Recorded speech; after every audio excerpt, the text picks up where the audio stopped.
You know, Moses was so humble. He went up on Mount Sinai and he got the 10 Commandments. It said that he went and he met God face to face, and God actually engraved the stone with the 10 Commandments and gave them to Moses. And it said that when Moses came down the mountain, that his face was radiant. His face was radiant. And what did Moses do?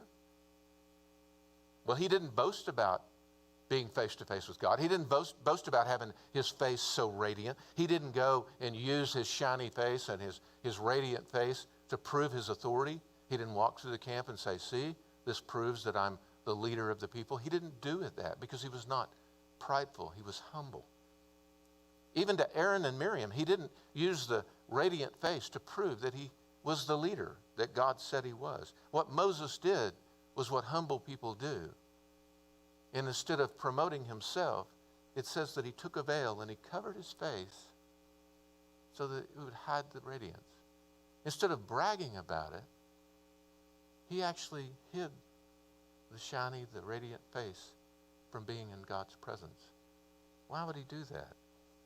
Because he was humble. Because he was humble. I read these two accounts of Paul and of Moses. Two great, mighty men of God. And I can't help but think, who am I more like? You might do the same thing. You might wonder, who am I more like? Am I like Moses that walks in humility? Or am I like Paul that needs a constant reminder to quit being so prideful? Does God have to oppose me to keep me humble? You don't have to ask, can God trust me with success? Can God trust me with miracles? Or would I be prideful? Is our lack of humility maybe a reason that we don't see more miracles in the church?